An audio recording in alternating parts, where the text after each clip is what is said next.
ట్రయాంగిల్సే కానీ ఇదేమో పెద్దది, ఇది చిన్నది, అంతేనా? Big one, small one. So వీటిని ఏమంటారు? సిమిలర్ ట్రయాంగిల్స్ అంటారు. అంటే సిమిలర్ ఫిగర్స్ అంటే ఏంటంటే సేమ్ షేప్, ఒకే షేప్ ఉంటుంది, బట్ నాట్ సైజు మాత్రం వేరుగా ఉంటుంది, బట్ నాట్ సేమ్ సైజ్. ఓకేనా? బట్ నాట్ ఓకేనా? అర్థమైందండి? సిమిలర్ ట్రయాంగిల్స్ 10th క్లాస్లో ఉంటుంది మనకి. అంటే ఇప్పుడు ఏంటంటే అమ్మ చూడండి, ఇక్కడ యాంగిల్ ఏ ఈక్వల్ టు ఏమవుతుంది, ఇక్కడ యాంగిల్ డి అవుతుంది, ఇందా చెప్పుకుంటున్నా. మళ్ళీ యాంగిల్ బి ఈక్వల్ టు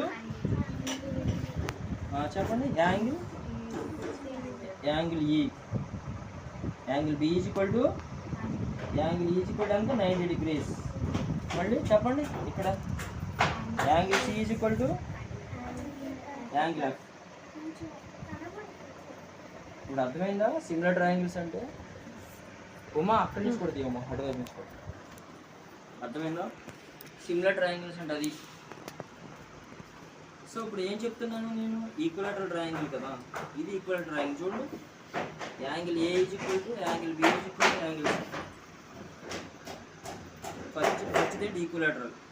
చెప్పండి, angle A equal to angle B equal to angle C equal to ఎంత ఉంటుంది? 60 degrees. 60 degrees ఎలా వచ్చిందంటే మనకి ఒక ట్రయాంగిల్కి రూల్ ఏముంటుంది, ఇందాక చెప్పారు కదా 180 అని. చెప్పండి, సమ్ ఆఫ్ టోటల్ యాంగిల్స్,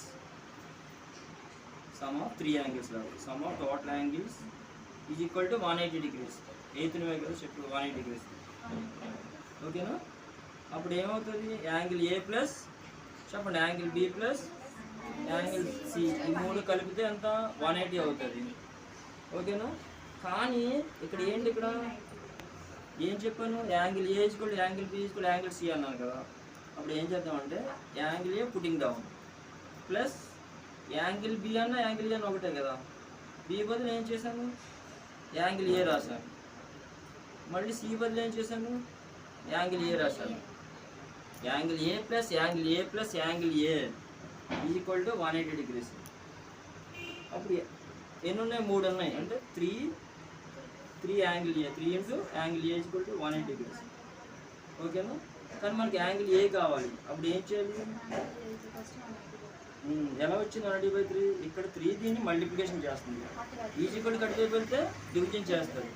అంటే మల్టిప్లికేషన్కి ఇన్వర్స్ ఆపరేషన్ డివిజన్, డివిజన్కి ఇన్వర్స్ ఆపరేషన్ మల్టిప్లికేషన్, మళ్ళీ ఎడిషన్కి ఇన్వర్స్ ఆపరేషన్ సబ్ట్రాక్షన్.